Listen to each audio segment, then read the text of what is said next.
Okay, so you guys sent in some material for us to take a look at, and it looks like we've got ourselves a good old-fashioned whodunit, a murder at the Maplewood Inn. Sounds intriguing. Yeah, and I gotta say, I love these classic mystery setups, right?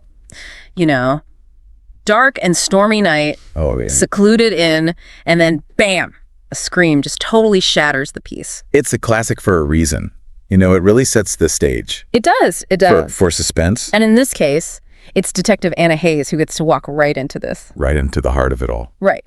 Arriving solo at the Maplewood Inn to investigate the murder of, well, one Mr. James Carter. So are we gonna try to solve it along with her? That's exactly what we're gonna do. We're gonna walk through all the clues, all the evidence, just like Detective Hayes, and see if we can crack the case. So, first things first, let's head to the crime scene. Okay, so the crime scene. We've got Mr. James Carter, our victim, found dead in his room. There's a broken lamp nearby. And get this, he's got a piece of torn fabric clutched in his hand. Okay, so what about the murder weapon, though? Well, that's part of the mystery, isn't it? I mean, we don't know exactly what was used to kill him, but to add to the drama, the window's wide open. Oh, okay. Letting the storm just rage right into the room. An open window on a stormy night. Very suspicious. Right, makes you wonder, was it forced entry? Or did the killer use that window to make a quick escape? Yeah, both good possibilities. Right. And what about, you mentioned the broken lamp, what about that frayed cord? Oh, that's a good point. That could definitely be our murder weapon. Yeah, it seems possible. But before we get too ahead of ourselves, I think it's time to meet our suspects. Yes, let's meet these suspects. Because each one of them has a connection to Mr. Carter. Oh, this is getting good. It is. Spill the tea. And trust me, they all have motives that might have pushed them to do something drastic. Okay, so who do we have first? All right, so first up, we have Mrs. Harper. Mrs. Harper. The innkeeper. Okay. And she's the one who actually found the body. Oh, interesting. Yeah. And, you know, according to the material we have here, she remembers Mr. Carter seeming really nervous earlier that evening. Nervous, huh? Well, what he was so nervous about? Exactly.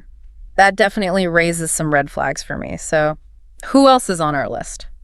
Okay, we also have Mr. Douglas. Mr. Douglas. The business partner. The business partner. And he admits to having this really heated argument with Mr. Carter that day. It was about a large sum of money that Mr. Carter owed him. Money. Yeah. A classic motive for murder. Always seems to come back to money, doesn't it? It really does. So is that it? Just those two? Oh, no, there's one more. There's more. We can't forget about Miss Rachel, a writer who was staying at the inn. A writer, huh? Yeah, and she was spotted talking to Mr. Carter, and yeah, it seems like she knew an awful lot about his personal life, like a little too much. Okay, so let me get this straight. We've got a nervous innkeeper who finds the body, a business partner with a financial dispute, and a mysterious writer who seems to know a little too much. It's like everyone at the Maplewood Inn has something to hide. Oh, absolutely. And the way the material is written, it uses their own words to kind of give us hints about what they might be hiding. Oh, that's clever. Yeah, it's really well done. Like how so? Well, you know, like Mrs. Harper's comment about Mr. Carter being nervous. Right. Or Mr. Douglas being so quick to deny that he had anything to do with the murder. Oh, yeah. I mean, it just makes you wonder. Yeah, those seemingly innocent phrases, they add a whole other layer to the investigation. Exactly. Because they could be completely innocent. Yeah. Or they could be trying to cover something up. Right. Now, speaking of incriminating details. Oh, really? Remember that piece of fabric that Mr. Carter was clutching? Yes. Well, it turns out it matches a scarf worn by none other than Miss Rachel. Oh, wow. That seems pretty damning. Right. Like, what are the chances? It's a pretty big coincidence. Yeah, but we have to be careful. We can't just assume guilt based on appearances. Especially in a good mystery. Even the most obvious clues can be misleading. It's like that saying, right? Chekhov's gun or something. Yes, Chekhov's gun. Exactly. Like if a gun appears in the first act, it has to go off by the third. That's the idea. Every detail in a good mystery serves a purpose. Right. Sometimes to point us to the culprit, but just as often. To mislead us. To keep us guessing. Exactly. So, this piece of fabric, is it a smoking gun? Or is it a cleverly placed red herring? That is the question, isn't it? Well, I think to answer that question, we need to look at another piece of the puzzle. Okay, I'm ready. Mr. Carter's briefcase. The briefcase, what about it? It was found unlocked. Okay. But nothing appeared to be missing. However, Among the business documents, there was something rather peculiar. Oh, I love peculiar. A photograph. What a photograph. And on the back, it said, "I'm sorry." Wow. That's pretty intriguing. I mean, the fact that it's in the briefcase. It has to be important somehow. Maybe even connected to the motive behind the murder. Exactly. And the placement of this reveal in the story, it's no accident. Oh, for sure. It's a classic narrative hook. It's designed to make us curious. Yeah, make us want to keep reading. I mean, it's definitely working on me. Me too. So now we have even more questions. Who is this woman? And why the apology? Big questions. I need answers. We'll get there. But first, let's see how our suspects react when Detective Hayes confronts them with this new piece of the puzzle. Okay, so Mrs. Harper claims she doesn't know the woman in the photo. Mr. Douglas insists it's all about the money he's owed. And Miss Rachel, well, she gets really defensive about her scarf, saying someone must have planted it to frame her. These reactions are fascinating. Right. I mean, each suspect's response gives us a little more insight into their character and maybe even their motive. Yeah. Like, is Mrs. Harper telling the truth? Or is she hiding something? And is Mr. Douglas's insistence on the money just a way to distract from something else, something big? Right. And then there's Miss Rachel's defensiveness. It definitely raises some questions. So many questions. We've laid the groundwork now, explored the crime scene, examined the evidence, met our suspects. Right. Now it's time to dig deeper. Analyze the clues.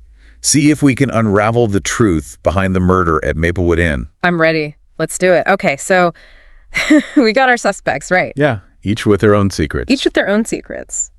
A mysterious photograph and a classic murder mystery setup. So where do we go from here? Well, this is where the real detective work comes in. You know, you got to connect the dots. Right. See how all these clues fit together. It's like putting together a puzzle, isn't it?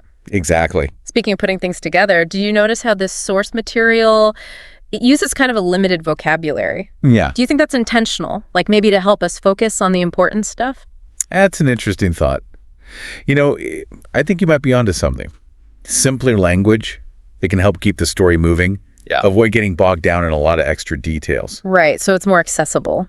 Exactly. So it's not just about dumbing down the story. No, not at all. It's about making it more impactful. Streamlining it. Yeah, and ultimately more engaging. So how does that help us solve the mystery? Well, when you use simpler language, every word counts. Right, there's less fluff. Less fluff, exactly. So we have to pay attention to the words that are there. Because those words are giving us clues. They are, like little breadcrumbs leading us to the truth. Okay, so let's talk about one of those breadcrumbs. That photo of the woman with "I'm sorry" written on it. Do we ever find out who she is? We do. Oh, we do. And it's a pretty big reveal. It's the kind of reveal that changes everything. Okay, I'm hooked. Tell me more. So, Detective Hayes, she's sharp, you know. Yeah. She notices something about the woman in the photograph. What is it?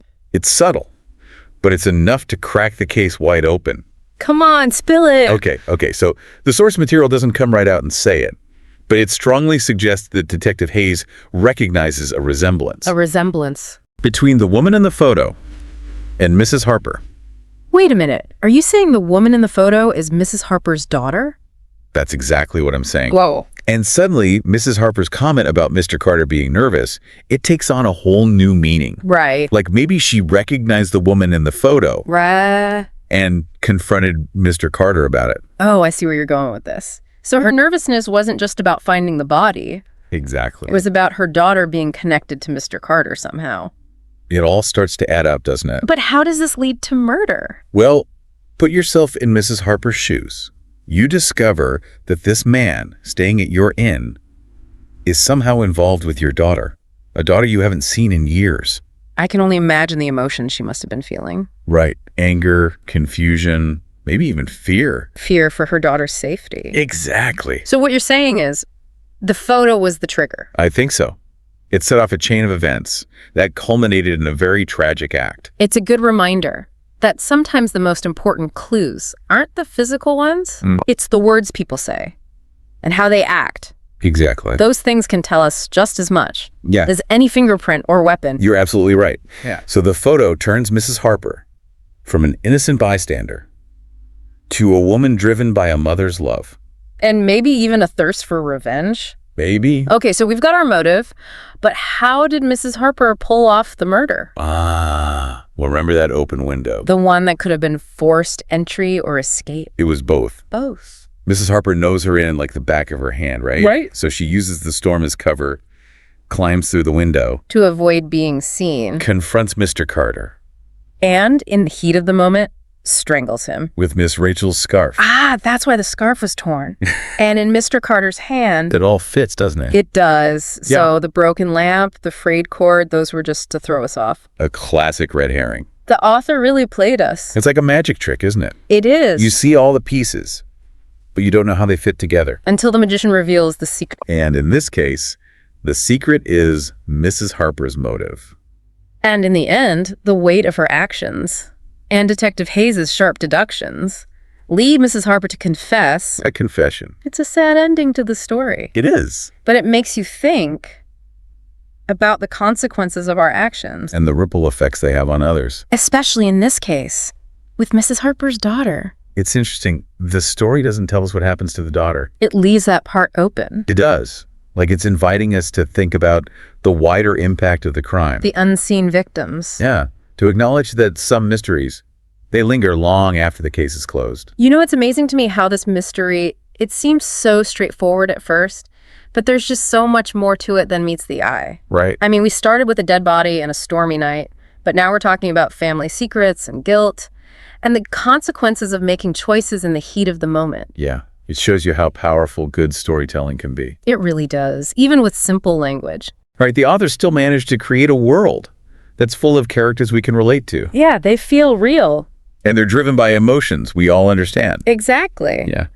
You know, as we were going through this, I couldn't help but wonder about you, our listener. Yeah, were you following along with Detective Hayes? Were you picking up on the same clues? Were you maybe even second-guessing yourself along the way? Because that's what a good mystery does, right? It makes you think critically. Makes you look beyond the surface. And consider different perspectives. It's not just about finding the bad guy. It's about understanding why they did it. And how their actions affect everyone around them. The how, the why, and the consequences. Yeah. I think that's what makes this story so interesting. Absolutely. It's not just a puzzle to be solved. It's a story that stays with you. It makes you think about big questions. About right and wrong. About justice. And about just how complicated people can be. And the fact that the daughter's story is left unfinished. Yeah, that really adds another layer to it, doesn't it? It does. It makes you think about the impact of the crime on her. It makes you wonder if she ever finds out the truth. And if she does, how does that change her life? It's a powerful reminder that every story has many sides. That there are always things happening beneath the surface that we might not even be aware of. It makes you think about all the choices we make. And how those choices affect the people around us. Even the choices we think are small. It's like a ripple effect. Exactly. So as we wrap up this deep dive into the murder at Maplewood Inn, we'll leave you with a few final questions. What happens next? What about Mrs. Harper? Does her daughter ever learn the truth?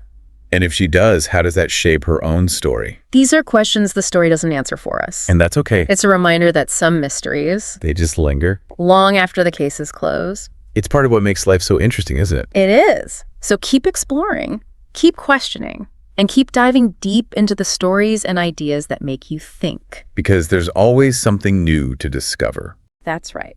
And we'll be back next time with another deep dive into a new story